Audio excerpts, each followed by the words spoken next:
부산의 진미 식재료로 손꼽히는 낙동강 제첩. 맑은 물에서만 자라는 제첩은 낙동강의 넉넉한 품에서 자라나 부산 사람들의 한 끼를 든든하게 채워줬습니다. 또 술 한 잔과 함께 인생사의 고달픔을 달래주던 안주가 되어주기도 했는데요. 오늘은 몸과 마음을 시원하고 따뜻하게 채워주던 추억의 음식, 낙동강 제첩을 맛보러 가봅니다.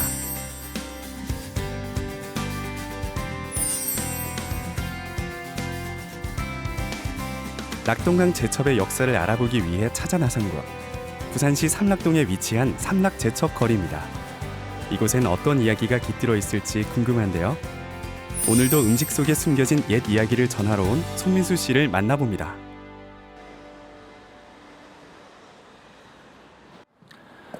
네, 제가 어릴 적 새벽이 되면 자명종처럼 들렸던 소리가 있었는데요.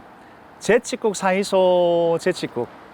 이 부산의 골목골목을 누비며 부산의 새벽을 배달하고 그리고 따끈한 이 제첩을 배달했던 바로 제칫국 아줌매들의 목소리였습니다. 자, 그렇다면 이 제첩에는 어떤 스토리가 있고 어떤 유래가 있는지 이 이야기들을 찾아서 떠나가 보도록 하겠습니다. 가막조개, 제치 등으로도 불리는 제첩은 모래나 모래 진흙과 같은 곳에서 서식하는데요. 김해, 명지, 엄궁, 하단, 그리고 물금과 원동에서도 제첩을 채취했을 정도로 제첩의 개체수가 많았고 생장 분포도 광범위했습니다. 하지만 낙동강 하구원이 축조되면서 그 명맥이 서서히 끊어지기 시작했습니다. 삼락 제첩거리의 제첩 식당은 예전에 비해 많이 줄었지만 여전히 그 명성은 자자한데요. 낙동강 제첩의 역사를 알고 부산을 찾은 여행객은 물론 부산 시민들이 그 추억의 맛을 즐기러 오기 때문입니다. 손민수 씨도 그때 그 시절을 떠올리며 삼락 제첩 거리를 천천히 거닐어 보기로 하는데요.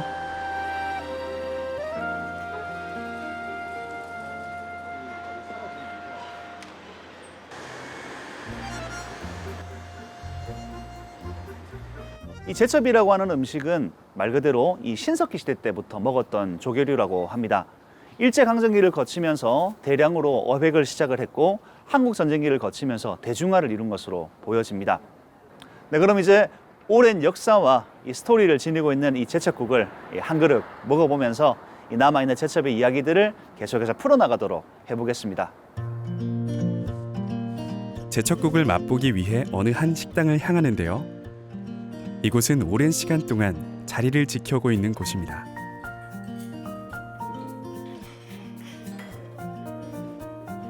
어머님에 이어 이제는 아드님이 대를 이어 낙동강 제첩의 명맥을 이어오고 있는 식당입니다.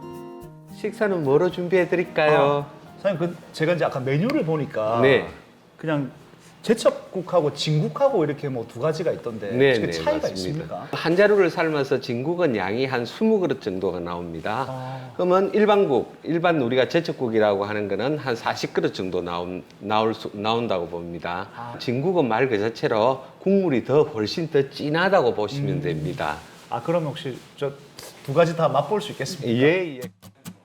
제첩국은 맑고 시원한 국물 맛이 좋아 속을 푸는 해장국으로도 인기인데요. 뽀얀 국물에서 우러나는 제첩국 한 그릇의 진한 맛, 서둘러 맛봐야겠는데요. 네, 이제 사장님이 지금 이제 그 제첩국과 그리고 이제 진국을 따로 이렇게 두 가지를 주셨는데 제가 이제 맛을 한번 보도록 하겠습니다. 이제 먼저 그냥 이제 일반적으로 나오는 이제 제첩국입니다.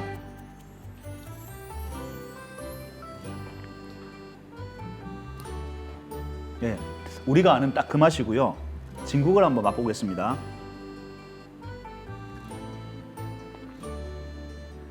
그 우리가 일반적으로 먹는 제첩국보다 진국이 훨씬 더 뭐랄까 이 비릿한 맛이라든가 제첩 특유의 향이 조금 덜한 것 같은 그런 느낌입니다. 너무 맛있습니다. 네. 이번엔 갖가지 채소와 제첩, 양념장과 밥을 비벼 맛보기로 하는데요. 질기지 않아 쫄깃한 식감과 매콤달콤한 양념 맛, 제첩 살의 구수함이 잘 어우러집니다.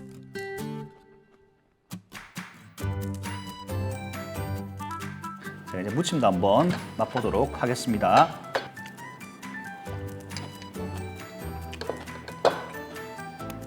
야채가 주는 이 아삭함과 그리고 이 쫄깃쫄깃한 제첩의 식감, 이 식감이 되게 궁합이 잘 어울리는 것 같습니다. 부산에서 이렇게 제첩국을 드시다 보면은 항상 이 반찬으로 깔리는 것들 중에 꼭 고등어 조림이 나와요. 이 제첩하고 고등어하고는 또 무슨 상관관계가 있을까? 이렇게 또 생각하시는 분들이 계실 것 같아요. 그 당시 가장 싸게 이렇게 공급을 받을 수 있는 것이 이제 고등어고, 그리고 이제 고등어 같은 경우에는 이제 아침에 막 이렇게 반찬들을 준비를 하다 보면 고등어 같은 경우에는 이제 조리면 조릴수록 또 더 맛이 있고 깊은 맛이 나고, 이 제첩국만으로는 또 보충하기 힘든 그런 단백질을 또 보충할 수 있는 또 그런 단백질 보충원이 되지 않았을까. 이런 부분들을 봤을 때 역시 지역의 어떤 그런 뭐 유통이라든가 지역의 어떤 산물 이런 것들이 이렇게 반찬으로 같이 곁들여서 나왔을 때 어떻게 보면 우리 지역에 정말 맛있는 한 상의 음식이 이렇게 나온다. 이런 생각을 할 수가 있었습니다. 낙동강 제첩의 아련한 맛을 되새기고 그 추억에 젖어들고 싶다면 쌀쌀해진 날씨의 이맘때 제첩국 한 그릇을 맛보는 건 어떨까 싶습니다.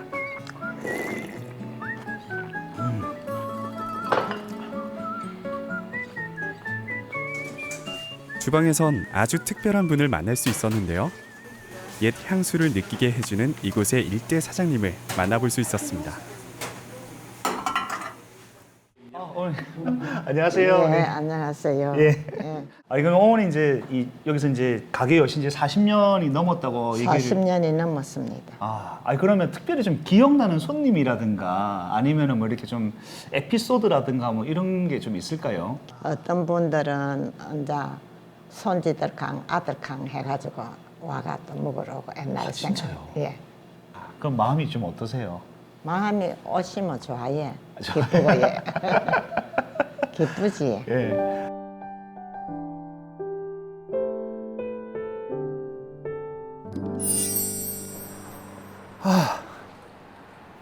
네, 든든하게 한 그릇 정말 잘 먹었는데요. 이제 이 제첩 거리 외에도 이 제첩의 이야기와 명맥을 또 이어나가고 있는 작은 마을이 있다고 합니다. 자, 그럼 이제 좀 든든해진 배도 좀 꺼줄 겸 그곳을 한번 거닐어 보도록 하겠습니다. 손민수 대표가 향한 또 다른 마을은 삼락 제첩 거리에서 멀지 않은 곳에 위치한 부산 감전동의 서감 행복마을입니다. 이곳은 1970년대까지만 해도 낙동강에서 잡은 제첩 껍데기가 사방에 널려 있었습니다. 덕분에 제첩 껍데기 마을로 불리며 제첩국 거리로 명성이 높았던 곳인데요. 하지만 사상공업 지역이 들어서면서 제첩이 사라지게 됐습니다. 네, 이렇게 사상 지역에 공업 공단이 들어서면서 이 제첩과 관련된 그런 다양한 의미와 그리고 이제 이런 마을 그리고 이제 이런 산업이 이제 쇠퇴를 하기 시작을 했는데요. 이런 마을의 하나의 그런 전통 문화유산을 지켜내고자 하는 그런 의미에서 그 당시 제첩국 아지매들의 삶을 이렇게 벽화로 표현해낸 이야기길이 만들어졌는데요. 이 역사는 멈춰지지 않고 사라지지 않고 우리 곁에서 계속 살아 숨쉬고 있다는 걸 느낄 수 있는 그런 공간인 것 같습니다. 맛따라 길따라 오늘은 낙동강 제첩과 그리고 이 제첩국에 대한 이야기들을 알아보았는데요. 네, 부산 사람들의 기억 속에 남아있는 낙동강 제첩과 그 추억 역시 우리가 간직해야 될 지역의 소중한 문화유산이라고 생각합니다.